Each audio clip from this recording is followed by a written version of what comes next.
This conference will now be recorded. Before I turn it over to the committee, I met with Tim and separately I met with John, and both of them are praised for the other people who worked on these proposals.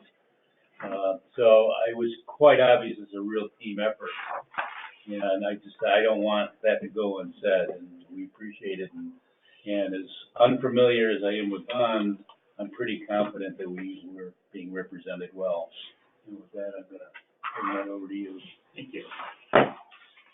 Good morning, everyone. I'm pleased to welcome everyone to today's Finance Committee and regular meetings of the Hudson River Blackwater Regulating District. For members of the public attending remotely, the agendas are available at hrrd.newyorkny.gov under board meetings.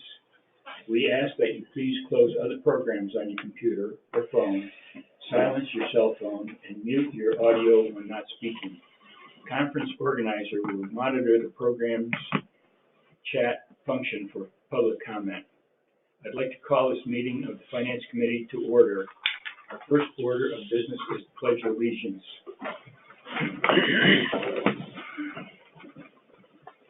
Pledge allegiance to the flag of the United States of America and to the republic for which it stands, one nation, under God, indivisible, with liberty and justice for all. Roll call, Mr. Leslie. Committee Chair Kenneth DeWitt. Here. Committee members Albert Hayes. Here. And Timothy Reagan. Here. Board Chairman Mark Finkel. Here. Board members Richard Byrd. Here. And Alfred Candido Jr. Here. Board member Nicole Allen. Here. Executive Director John Callahan. Here. General Counsel Robert Leslie here. Chief Fiscal Officer Timothy Minicha. Here. Chief Engineer Robert Fultan. Here. And the Director of Administrative Services Stephanie Rizicki. Here. All present and counting. Thank you. Can I have a motion to adopt the revised meeting agenda? I make that motion. I'll second it. Mr. Hayes, Mr. Reagan. All in favor? Aye. Anyone not in favor? The motion approves. Approval of July 12th, 2022 Finance Committee meeting minutes. I'll make that motion. Mr. Reagan? I will second that. Mr. Hayes? All in favor? Aye. The motion approves. Committee business. Under new business, I have a motion to advance to the full board a resolution to engage manufacturers and traders trust company to provide trustee services in connection with the anticipated issuance of serial bonds. Mr. Minicha. Thank you, Mr. Chair. Good morning, everyone. Resolution can be found on page 5 of your packet. The trustee is a financial institution with trust powers or authority to act in a fiduciary capacity under state law. Although procured, designated, and paid by the issuer or borrower, the trustee acts pursuant to a bond contract in a fiduciary capacity for the benefit of the bondholders in enforcing the terms of the bond contract. For the short-term financing arrangement that the regulating district entered into with New York State Environmental Facilities Corporation in November 2017, no trustee was required. Now that we are converting this short-term debt into long-term debt, the trustee must be designated. To secure the services of a trustee, I sought recommendations from our financial advisor and bond counsel. Both named the 3 banks I contacted. As the services of a trustee have become very standardized, their fee proposal was the basis for the evaluation. Manufacturers and Traders Trust, more frequently known as M&T, provided the best value to the regulating district, so I'm asking the board to approve this resolution appointing M&T as trustee, not just for the ESC conversion, but also for any subsequent bonds the regulating district may issue under the terms and conditions you see in their proposal. I'm happy to answer any questions you have on this resolution. Any questions? I have none. Okay, can I have a motion I make that motion. a second? I will second that. Mr. Reagan, Mr. Hayes. All in favor? Aye. Opposed? Motion is approved. Under new business, the second item is motion to advance to the full board a resolution to authorize a trust indenture to finance capital projects. Mr. Minichia. Mr. Chair, resolution can be found on page 11 of your packet. In my relatively short tenure here with the regulating district, I can state unequivocally that this is the longest title of any resolution I've ever seen. Yeah. Which means there's a lot going on in these 100 or so pages. So my summary today will be just a little bit longer and take a little bit more time than the ones that I usually provide. Before beginning our journey through the resolution, I want to take a moment to state that nothing as consequential as this is the work of an individual. Crafting a resolution such as this takes teamwork, as the chair indicated.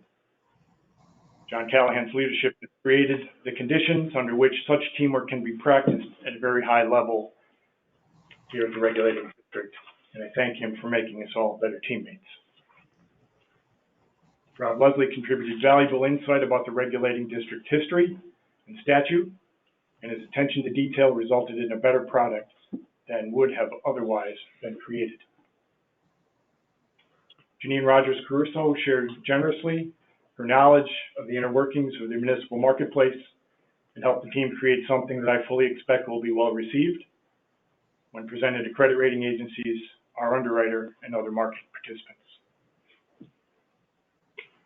Ed Rojas from Harris Beach helped explain significant aspects of the regulating district's arrangement with Erie Boulevard Hydropower to EFC's bond counsel, and in so doing helped ensure that the regulating district's conversion to long-term debt stayed on track. For the partnership of these individuals, I'm grateful. But there's only one indispensable member of this team, and that is our bond counsel, Duran Barlevav, also of Harris Beach. His depth of knowledge, accumulated over many decades of such work, is matched only by his extraordinary work ethic and his patience in tutoring me. And me. Duran's dedication to this project is further demonstrated by his participation at today's meeting, which just happens to coincide with the first day of his family vacation, and his willingness to ignore the fact that it is 7 a.m. where he is sitting.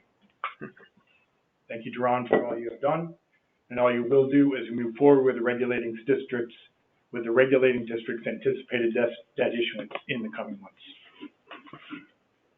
This project was challenging in no small measure because, as you have heard me say before, the regulating district has not issued debt since 1989. So we needed to build a foundation upon which a structure can sit, and this resolution is that foundation. The whereas clauses provide a sense of how we got to this point. But let's focus on the resolve clauses as they authorize the actions we need to take. Section 1 states again that the regulating district desires to convert its short-term financing with EFC to long-term financing. In order to accomplish that, and to be positioned to incur future anticipated indebtedness, the regulating district needs, in Section 2, a trust indenture, which is, in essence, its financing Bible. The trust indenture establishes the rights, duties, responsibilities, and remedies of the issuer, determines the exact nature of the security for bonds, and designates the trustee, who is empowered to enforce the terms of the indenture on behalf of the bondholders. Notice that the trust indenture does not contain specific information about any particular issuance of bonds. For that, the regulating district needs a supplement. As this is the first issuance of a bond, in this case the EFC, we call it the first supplemental indenture. It will contain all the specific terms and conditions of the bonds, interest rates, redemption terms. For the Series 2022 bonds, the next time the regulating district issues debt, the board will be asked to adopt and authorize the execution of the second supplemental indenture. Section 3 grants the regulating district's chief fiscal officer the authority to review and sign documents on the regulating district's behalf to complete this transaction with EFC. Section 4 spells out compliance procedures that the Internal Revenue Code and regulations require in order to ensure that the bonds retain their tax-exempt status. Section 5 reflects that the resolution is subject to approval of the Department of Environmental Conservation as required by New York State local finance law. This stipulation was included as part of the enabling statute that authorized the creation of river regulating districts. One of the outcomes of becoming an issuer of tax-exempt bonds is it requires changes in the way the regulating district will operate. Not how it operates the structures and reservoirs as much as how it takes in, distributes, and accounts for money. Article 5, on page 44 of your packet, describes in some detail how the Hudson River area will collect funds due and deposit them in the Hudson River Area System Revenue Fund, a new account we will establish in a financial institution of our choosing. Although held by the regulating district rather than the trustee, monies in the Hudson River Area System Revenue Fund are pledged to pay debt service on all bonds issued under the trust indenture. From these pledged revenues, or from other available funds, we will deposit in a trustee-held debt service fund enough money to fully fund the debt service fund for each semi-annual debt service payment the regulating district must make under the trust indenture, the first supplemental indenture, and the Series 2022 bonds. Once fully funded, we will seek to take care of as early in each semi-annual period as possible all remaining Hudson River Area System revenues received during that semi-annual period will flow to the general fund to be dispersed using our established procedures in accordance with the regulating district's adopted budgets. Note again that the debt service fund is held not by the regulating district but by the trustee, assuring bondholders that sufficient funds are set aside to pay principal and interest on the regulating district bonds before the funds are used for any other purpose. In structuring this way, we hope to earn lower interest rates and more favorable terms and conditions from prospective bondholders. Now you may be asking yourself, why does he keep talking only about the Hudson River area and not about the regulating district as a whole? The answer is that the regulating district's enabling statute requires separate safeguarding and accounting of funds for the Black River area and for the Hudson River area. No sources of funds from the Black River area can be used to pay expenses incurred in the Hudson River area and vice versa. There's a project funded by EFC and the one anticipated to be funded in 2023 by direct sale of debt to investors are both located in the Hudson River area. This trust indenture is designed to apply only to debt issued on behalf of Hudson River area projects. Should the regulating district find itself in need of debt issuance to finance projects in the Black River area, the corresponding trust indenture will be created and be placed before the board for its review and hopefully adoption. I think this is a good place to pause and shift to questions and answers. I'll do my best to answer, and we'll seek assistance from my team members for all the hard questions. So basically, the bond service is what's standing behind the bond, saying they take a look at your budget and say, okay, we know where the monies are coming from, even though we don't have assets probably to cover the whole thing. Maybe we do, but they're going it based on. We look at this as a way of continuous funds coming in. We're not worried about paying them off over the long term because of the agreements we have with the different counties and stuff. The fund based on the budgets that we adapt every year for the Hudson River part of the water regulating district.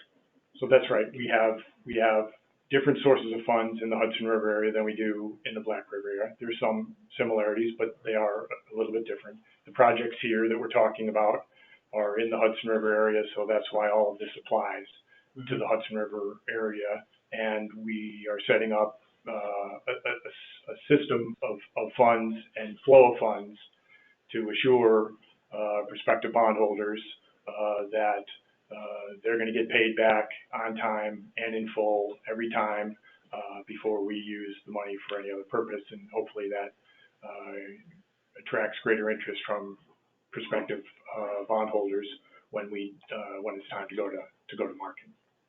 So there's basically two safeguards that are there. One is the people that are issuing the bonds that you just talked about. They're standing behind our ability to pay back the bond, and then the individual counties. So counties, right, are just one of the sources of funds. Yeah. The largest source of funds in the Hudson River area, but we have three other sources of funds, and all of those in the Hudson River area are being pledged as security for these bonds.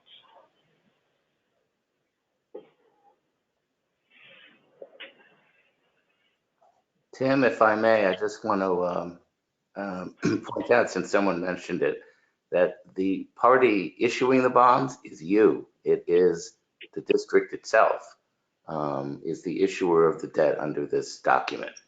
And this is really your own protections so that you, the district, never defaults on your own debt. Okay. Thank you. Any other questions?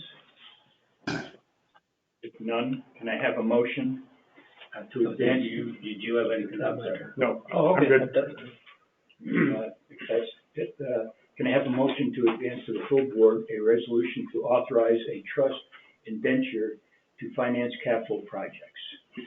So moved. Mr. Hayes? My second. Mr. Reagan? Any discussion? All in favor? Aye. Opposed? The motion approved.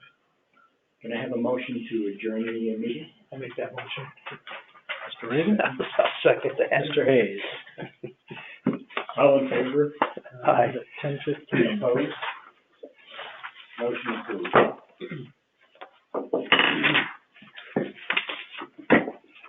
And again, thank you to everybody's hard work for getting this done, and actually, you made it very clear in this presentation. Yes. Some of the things I didn't understand. So very good. Are we ready to move right into the? I'd like to call the November meeting of the Hudson River Black River to order. Roll call, Mr. Leslie? Board Chair Mark Finkel. Here. Second Vice Chair Kenneth DeWitt. Here. Board members Albert Hayes. Here. Alfred Candido. Here. Richard Byrd. Here. And Nicole Allen. Here.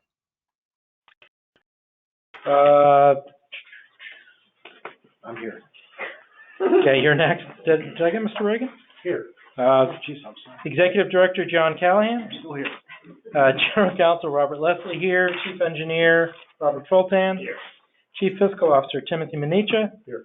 And the Director of Administrative Services Stephanie Rzicki. Here.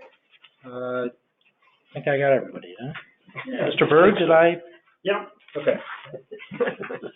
I lost my place, I apologize. We need a motion to revise today's meeting agenda for, do we have to stay by?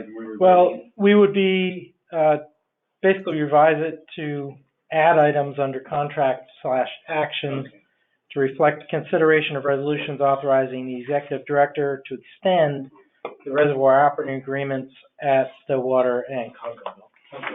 All that. I move. I'll second. Mr. Candido, Mr. DeWitt. Any discussion? All in favor? Aye. Any opposed? We have some people sitting out here. Did anybody sign up to speak? Did you want to comment? Okay. I know, Mr. Chairman, we have also a couple of participants virtually as well, and I'll just ask if our Administrator Megan Cole has received any requests to address the board. I have not Anybody care? received any requests so far. Okay. Then I need approval of the October 12th, 22 regular board meeting minutes. So moved. Mr. Candido? Second? I'll second that. Any comments or corrections? If not, all in favor? Aye. Any opposed? Next, the report of our executive director, Mr. Callahan. Thank you, Mr. Chairman. My report appears on page 119, and in observance of the robust agenda, I'll simply note a couple of additional things. One, although the talk today will certainly be focused on bonding, and rightly so, I just want to draw to everyone's attention and reinforce the memo that you received from the CFO the other day pertaining to the retirement of the debt owed to the Black River area by the Hudson River area. There's perhaps no more visible and enduring, literally, and emblematic manifestation of the fiscal strife that the regulating district went through many years ago, and the fact that this debt was still owed. And there's, I don't think, a better indication of how we've righted the ship fiscally. We've got more work to do, certainly, than the ability to now retire that debt from one area to the other. I think 2 decades, Tim, ahead of schedule. So while we're all focused on bonding today, Tim will probably have more to say about that. But I just want to note that very significant achievement under the board's leadership, and thank you for your support as we work through. Among the news overnight was the passage of the $4.2 billion Environmental Bond Act. We've talked a lot before with the board about the fact that we've had great success over the last few years identifying external funds to address some of our critical infrastructure. We had held out hopes that the passage of the Environmental Bond Act may be potentially a source, as it does certainly have funding for water infrastructure and flood control projects for future projects as well. So very potentially positive news for the regulating district, and certainly positive for the state. And with that, Mr. Chairman, members of the board, I'll pause and see if any of the members have any questions. Any questions or comments for the director?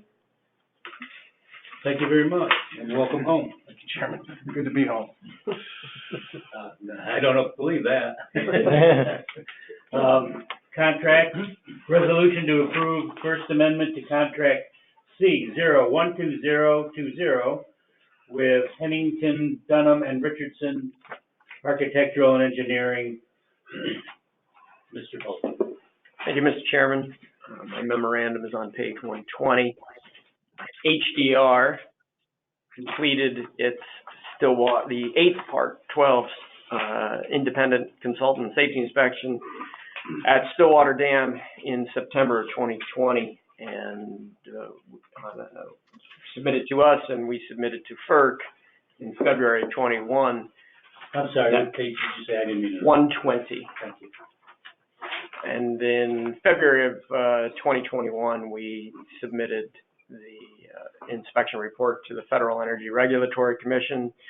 FERC in August of this year responded to that report, and included in that response was 2 comments specifically related to and requesting that the independent consultant submit a supplement to its inspection report, and to clarify some of the recommendations and comments made by the independent consultant. We requested that HDR provide a proposal, which is attached to my memo,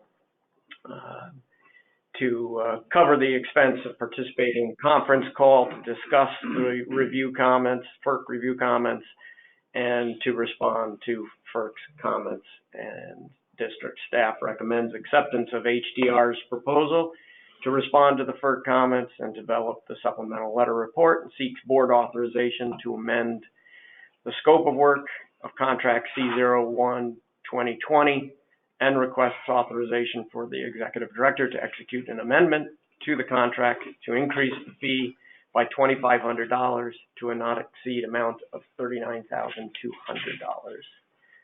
And I would be happy to answer any questions if you have any. Any questions on this?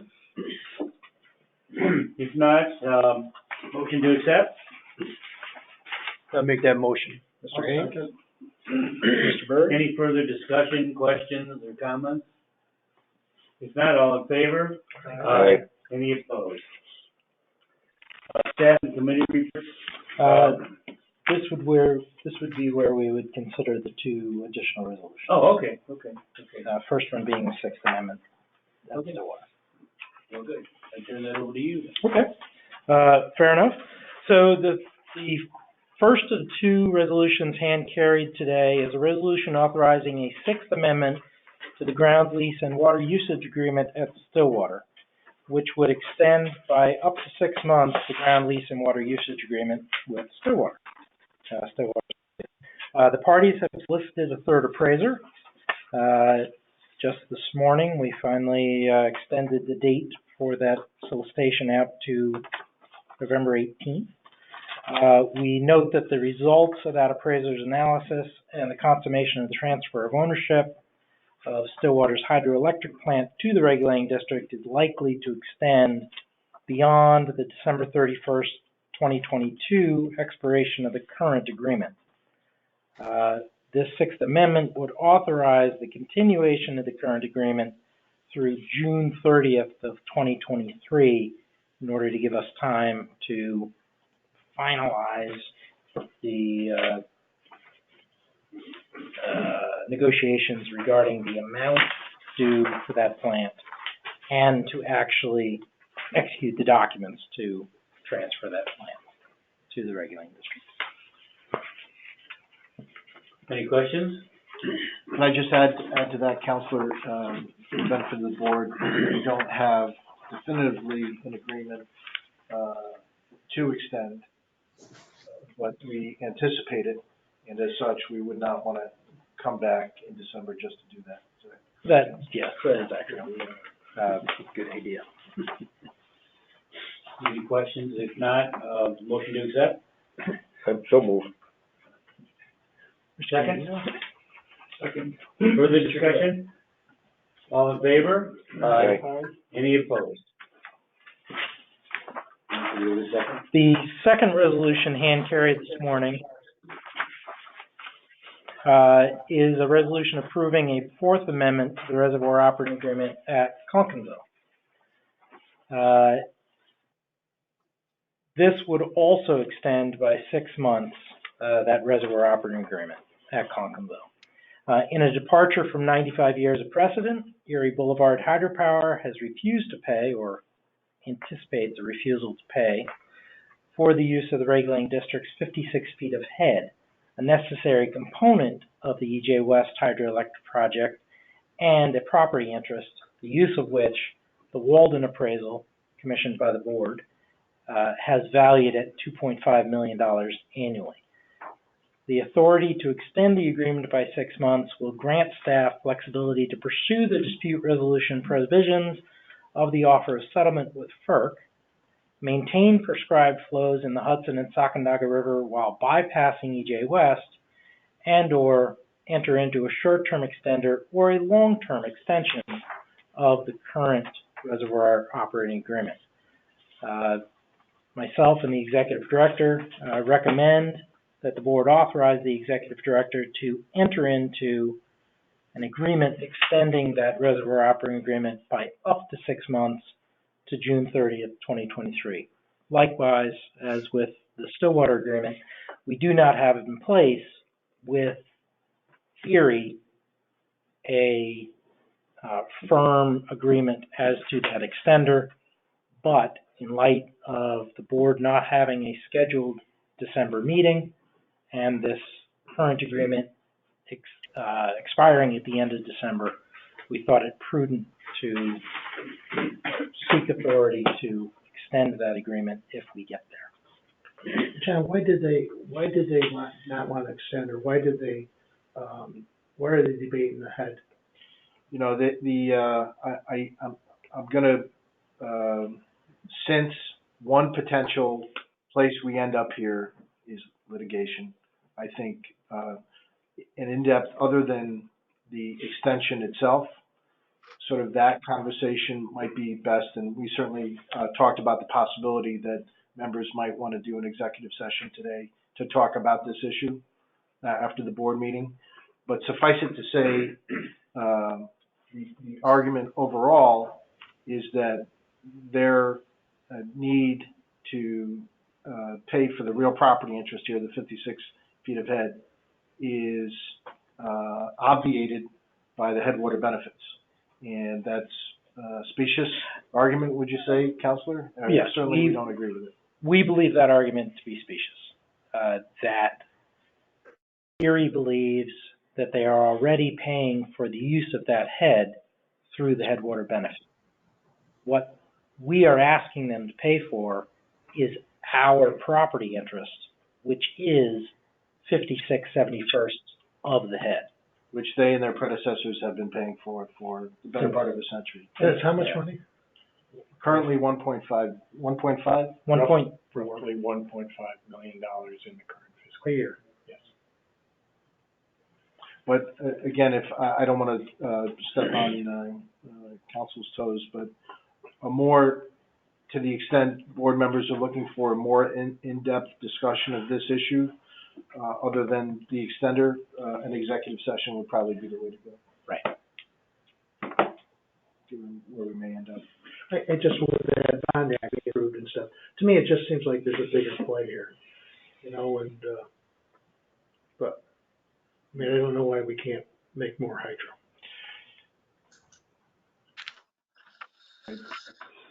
The no fish coming off the stream, I mean.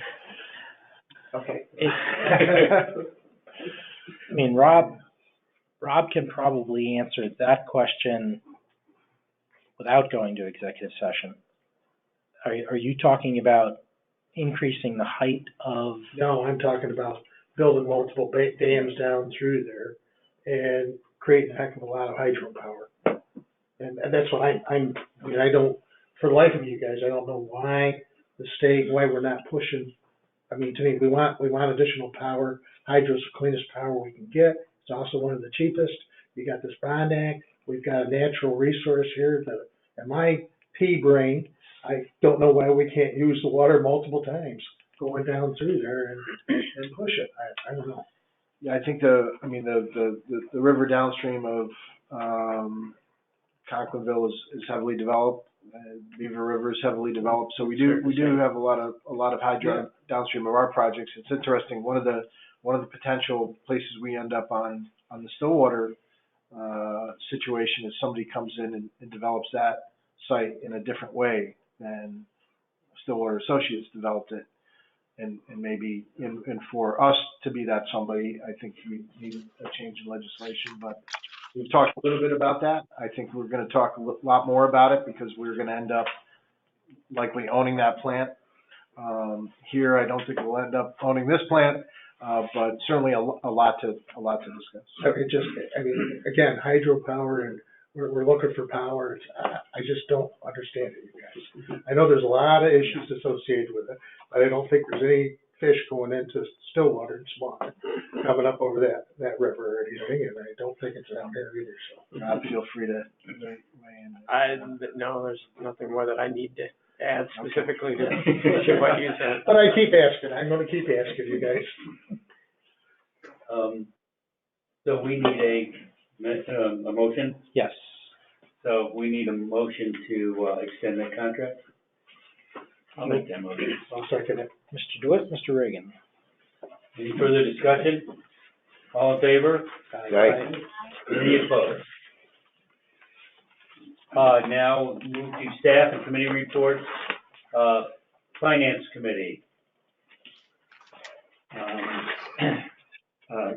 Can we have a resolution to engage Manufacturers and Traders Trust Company to provide trustee services in connection with the anticipated issuance of serial bonds?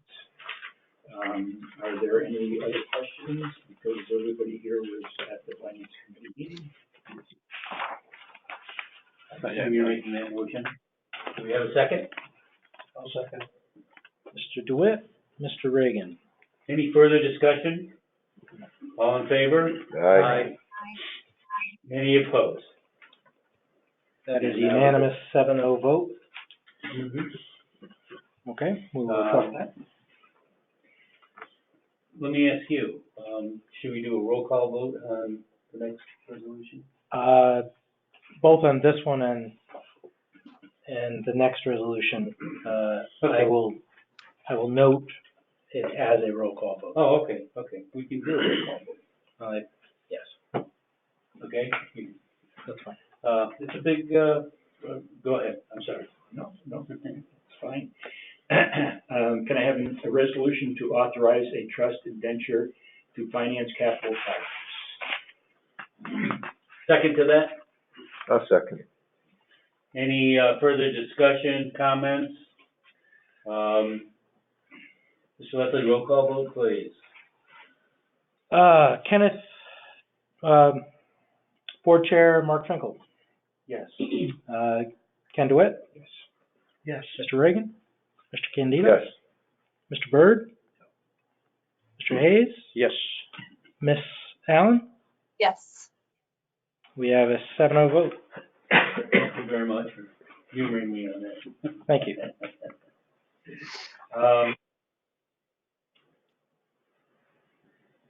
We move on then, I guess we're done then, we're, General Counsel, Mr. Leslie.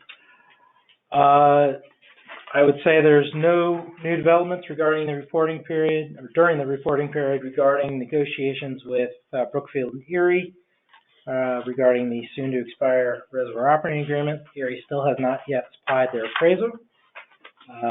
They have reduced to writing their arguments suggesting fees due under the reservoir operating agreement are duplicative of the amounts charged Erie under the Federal Power Act's Headwater Benefit Assessment. This writing is neither persuasive, nor does it lead to a resolution. Erie has been asked if they're interested in an extension of the current agreement past December 31st, but has yet to respond. Negotiations regarding the hydroelectric plant adjacent to the Stillwater Reservoir continue to progress. Council for Stillwater has released a request for proposals to secure a third appraiser to resolve the differences between the two-party appraisals. They still seek roughly twice what we are looking to pay. Worked with the CFO, Bond Counsel, Environmental Facilities to fashion trust indenture to overlay the upcoming debt issues, including the execution of the project finance agreement and the opinion of local council supporting the conversion of the short-term regulating district debt to long-term financing. Worked with the Director of Administrative Services and representatives from Omni Development to finalize the lease for the space at 54 State Street to house the Hudson River Area Office, and to secure approval from the Attorney General and the Office of State Comptroller. We've got the Attorney General and we're waiting on the State Comptroller at this point. And we had one FOIL request during the reporting period, and there were no appeals to those FOILs. Very good. Any questions or for council? Thank you very much. Compliance officer, and I forgot the new title. I'm sorry. Director of Administrative Services. Director of Administrative Services, Mr. Zinn. Thank you, Mr. Chairman. My report is located on page 127 of the board packet. During the reporting period, I completed the quarterly compliance audit at the Second Field office. Specifically, I reviewed our accounting practices in relation to new access permits to determine accuracy and timeliness. No deficiencies were found and proper procedures are in place. I provided onboarding to our new employee at the Black River Field office. If you haven't had the opportunity to meet him, his name is Joshua Rice. And if you were in the area, stop by and introduce yourself. Is anybody ever really in the area? Yeah, I am. That'd be a good excuse. Yeah. A great excuse for a field trip. Right? I'm sure he'd like to meet you all. Our search for a seasonal employee at the Conklingville Dam continues. We finalized our revised access permit renewal application. The final version has been forwarded to both IMC, our database developer, and CNY, our printing company. Worth mentioning, both vendors are New York State MWBE certified. We will be meeting with them tomorrow to finalize the process and hopefully move forward with the printing of the form. Once it is ready, we will post the new application and inform permit holders on all of our social media, just to give them a heads up that there will be a new permit to expect. Lastly, on page 128, 1/1/30 are the contract status reports. They are included in the board packet for your review and satisfy the public authority requirement. If you have any questions, if not, that completes my report. Any questions? Comments? Thank you very much. Thank you. And I'll have your details on. No worries.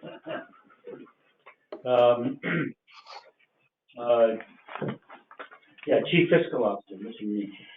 Thank you, Mr. Chair. You can find the CFO report on page 131 of your packet.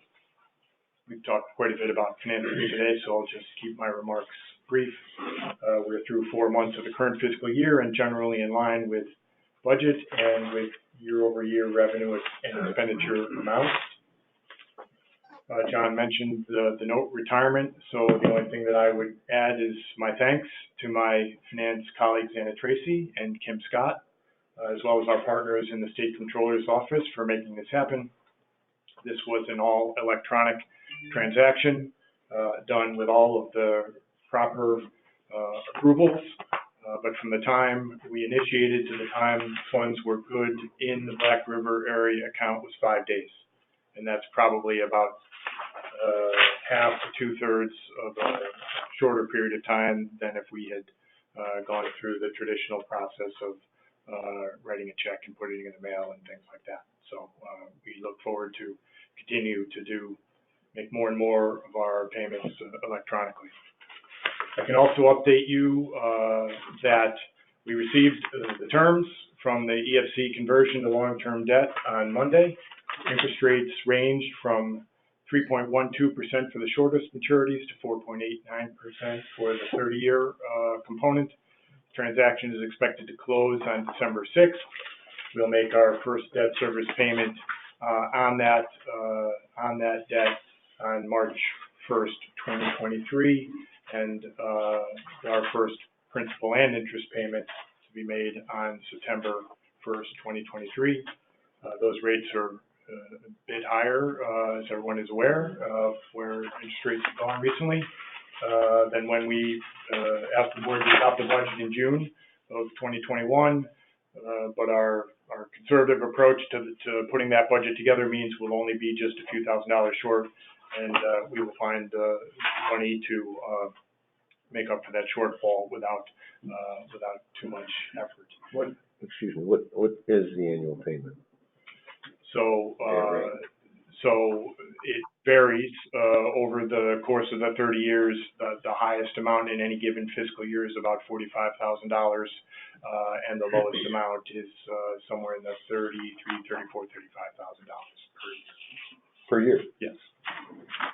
The total amount, remember, of the transaction was roughly $822,000 because of the addition of the debt service reserve fund, which we were required by EFC to include.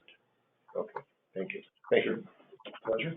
And I'm happy to answer any other questions that anyone has about finances or.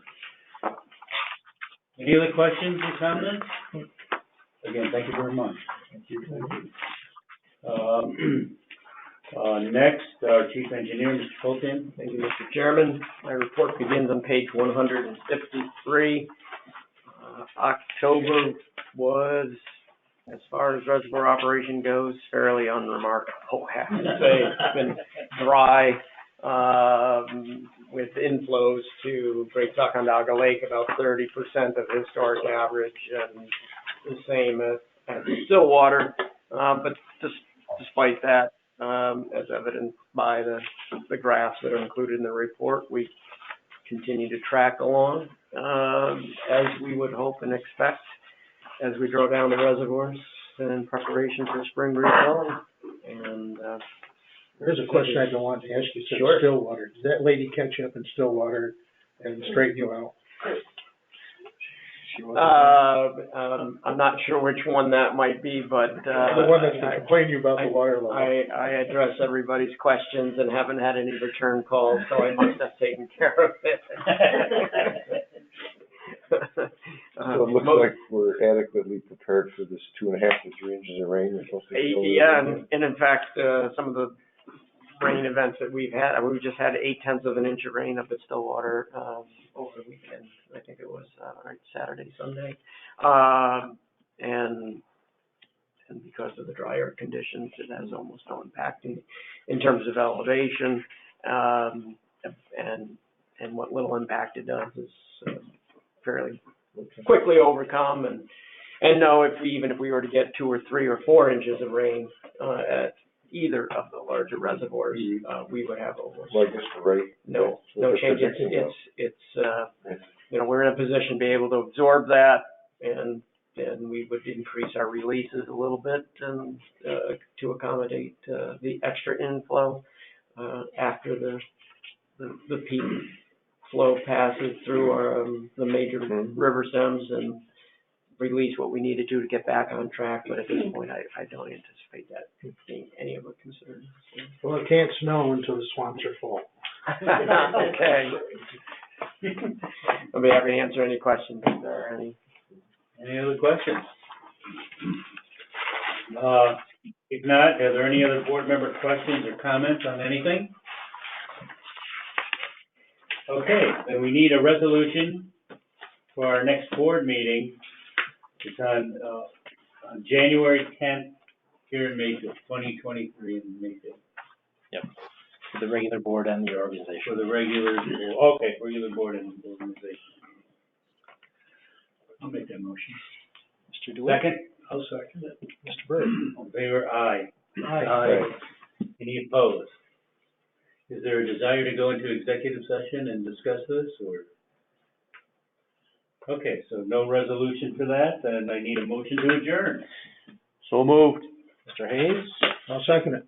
Mr. Reagan? All in favor? Aye. Well, thank you all for coming. I know some of you may not get here today, but it was important that we all got here. Mm-hmm.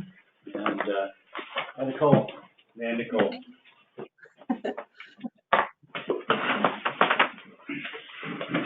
You guys have a wonderful day. You too, as well. Megan, you can stop recording.